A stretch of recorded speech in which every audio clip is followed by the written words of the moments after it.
Bom dia, esse é o Visão Libertária de 27 de agosto de 2019. Notícia sugerida e comentada por Peter Turguniev. PMs forjam flagrante em carro e colocam inocente na cadeia. A história é mais comum do que você possa pensar. Um rapaz de 20 anos estava dirigindo quando foi parado numa blitz de madrugada em São Bernardo do Campo, na Grande São Paulo. Por algum motivo, os guardas achavam que ele havia contornado uma blitz deles algum tempo atrás, portanto, estavam cismados que o rapaz tinha alguma coisa errada. Fizeram uma busca no carro, provavelmente o garoto até consentiu com a busca, não encontraram nada, mas não liberaram o garoto. Em determinado momento, um guarda vai lá na viatura deles, depois volta com um volume no uniforme, repara só, entra no carro do garoto, depois sai e agora não tem volume no uniforme. Por algum motivo, os guardas decidiram fazer uma segunda revista no carro do garoto e rapidamente encontraram um tijolo de 720 gramas de maconha prensada bem à vista no banco de trás. Quanto descuido da primeira revista, não é mesmo?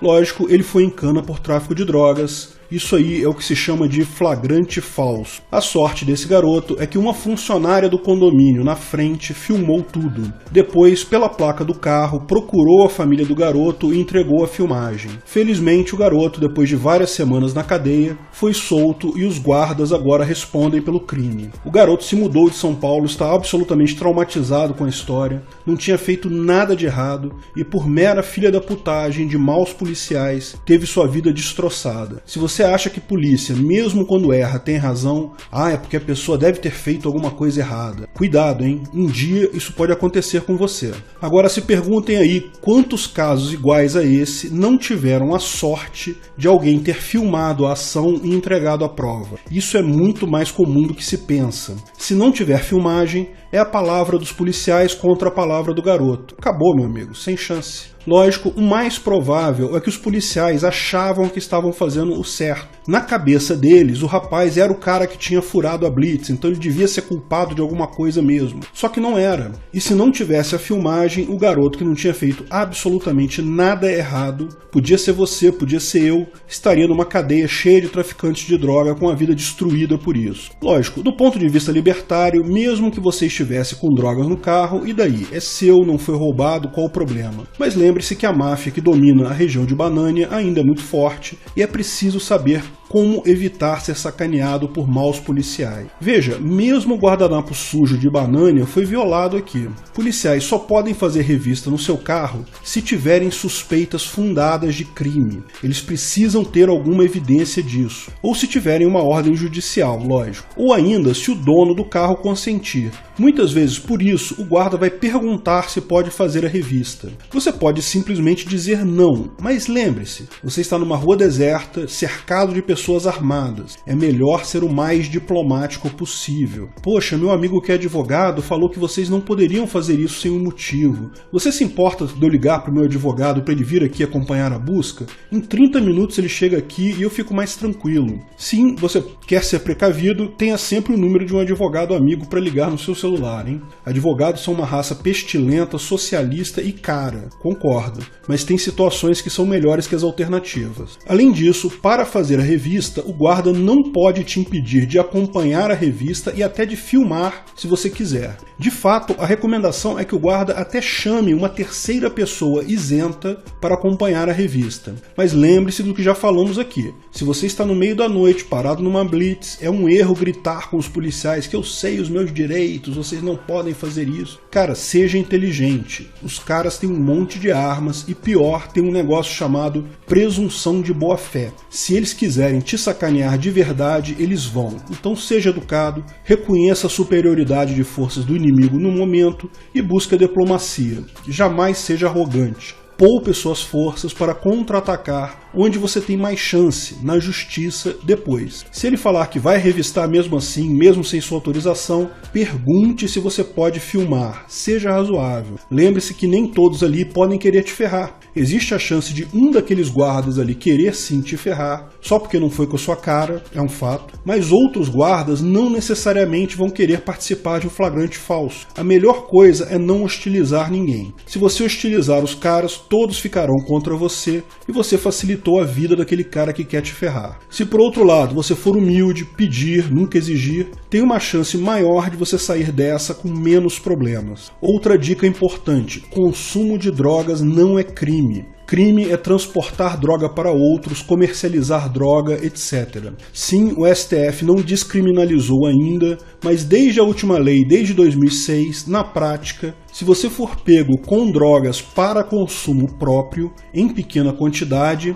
toda a sua pena se resume à advertência. Nada além disso, nada de cadeia, nem fichado você vai ser, depois do processo todo. Pode até depois tirar nada consta criminal, não vai aparecer nada. O policial vai fazer o registro da ocorrência, vai fazer você assinar um negócio chamado termo circunstanciado, e você vai ter que ir no tribunal uma ou duas vezes para um juiz ou outro funcionário qualquer do tribunal te falar sobre os malefícios da droga. Faça tudo isso, não falte a nenhuma convocação, que isso não vai abrir a sua ficha criminal. Vou contar uma história para vocês. Eu fiz estágio num GCRIM do Tribunal do Rio. Estágio obrigatório de direito, tinha que fazer de qualquer forma para formar. E nessa vara éramos nós, os conciliadores, que dávamos a chamada repreensão verbal. Como eu já era um cara mais velho quando fiz direito, o juiz pedia que eu desse essa repreensão, né? Eu tinha uma certa figura paternal lá. E no início eu tinha todo um discurso, como droga é ruim, falava pra caramba. Mas com o tempo eu fui encurtando o discurso, porque o fato é que é perda de tempo mesmo. No final eu só perguntava pro cara: você sabe que droga é ruim, não é mesmo?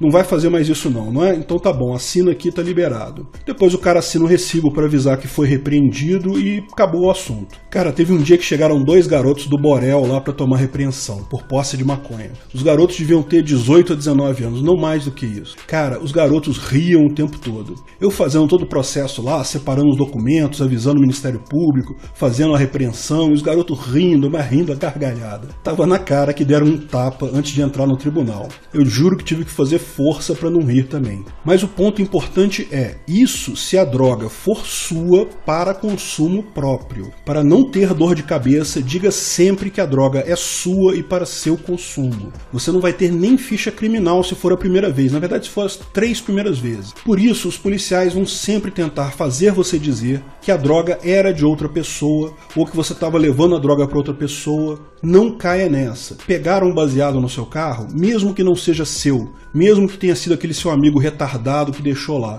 Nada de falar: ah não, isso aí não é meu não, é do meu amigo retardado que deve ter esquecido aí. Grande erro. Se não é seu, mas está no seu carro, você está traficando. Daí é cadeia mesmo, flagrante e ficha criminal. Então a resposta correta é meu. Sou viciadão mesmo, injeto maconha na veia, fumo cocaína pra caramba. Está contigo, na sua roupa, no seu carro, na sua mão, diga que é seu e que é para uso próprio, mesmo que não seja. Bancar o cara moral: eu jamais fumaria essa erva do diabo, ou eu sou da igreja, isso aí é de outra pessoa. Cara, isso não vai te ajudar em nada, vai te ferrar de vez. Se é de outra pessoa, mas está contigo, tu tá traficando. O importante, como eu disse, é sair dali o mais rápido possível para ir para um local onde o policial não possa mais ameaçar sua vida, o Tribunal de Justiça. Depois disso é mais tranquilo, busque um advogado, fale toda a verdade no tribunal, mas ali na hora, com ameaça de armas, é melhor ser o mais contido possível. E sim, você tem o direito de mentir, porque sua vida está sendo ameaçada.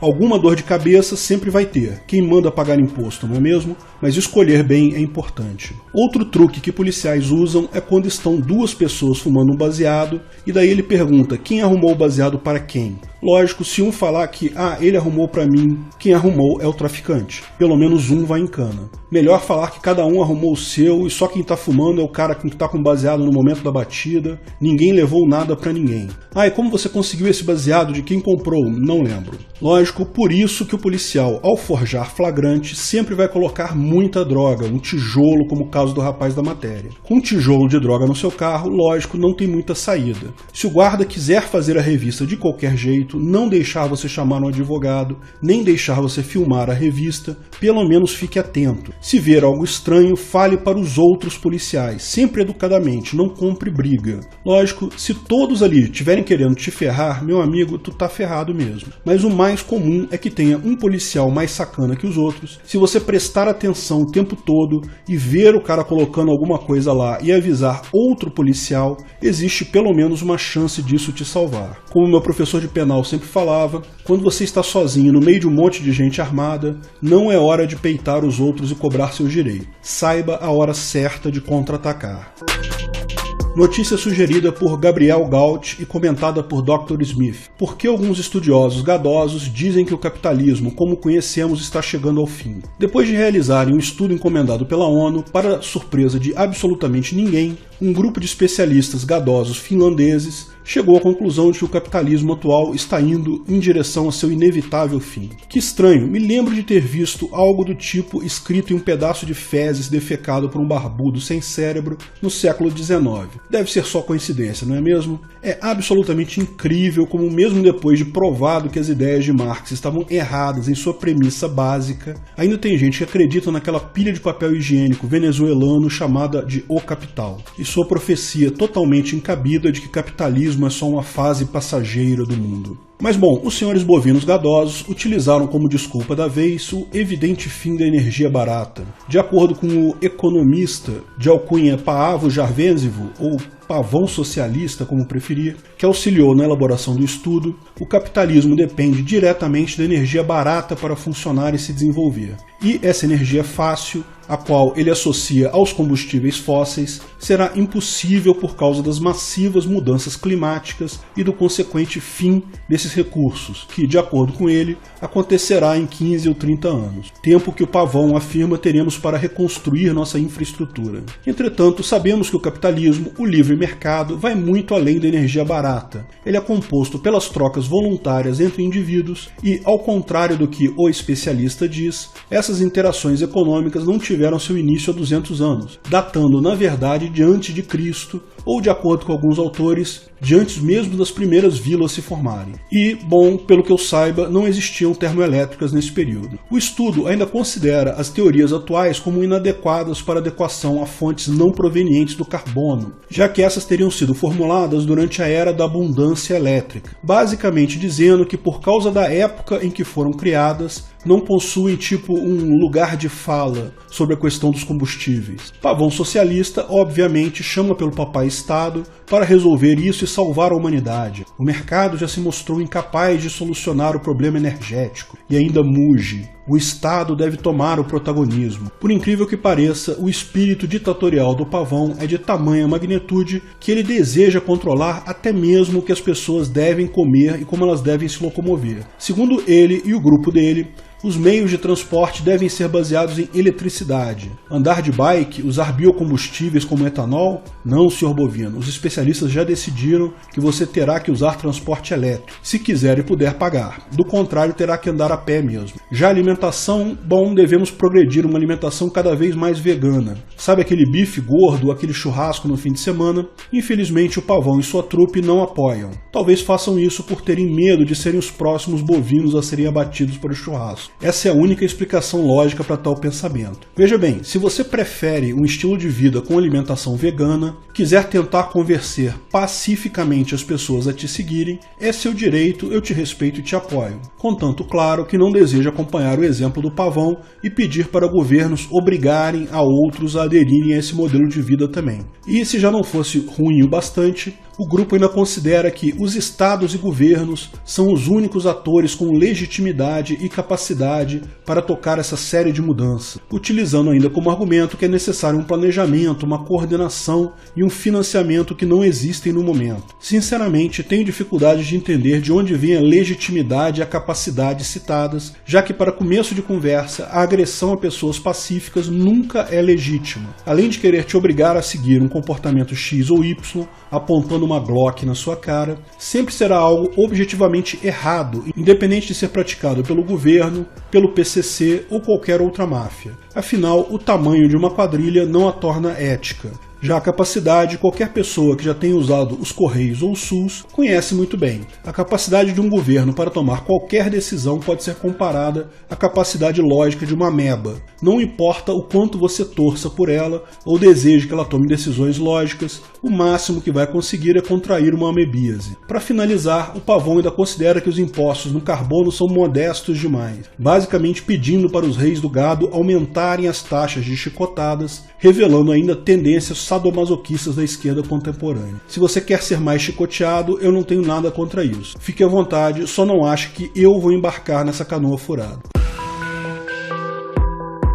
Obrigado pela audiência. Esse vídeo foi patrocinado pela Universidade Libertária. Quer conhecer mais sobre libertarianismo? Veja o link na descrição do vídeo. Hoje, dia 27 de agosto de 2019, às 20 horas, ou seja, às 8 da noite, vamos fazer uma live. Nossas lives são curtas, não passam de 1 hora, então não demore a entrar. Como já é tradição, vamos começar conversando sobre um livro, o livro Tomorrow and Tomorrow, do Charlie Sheffield. Um livro de ficção científica com uma pitada romântica. Sim, acredite, isso existe. Mas o papel do livro é só pra gente começar a live e depois vamos entrar no bate-papo. Hoje, às 8 da noite, espero vocês. Até a próxima.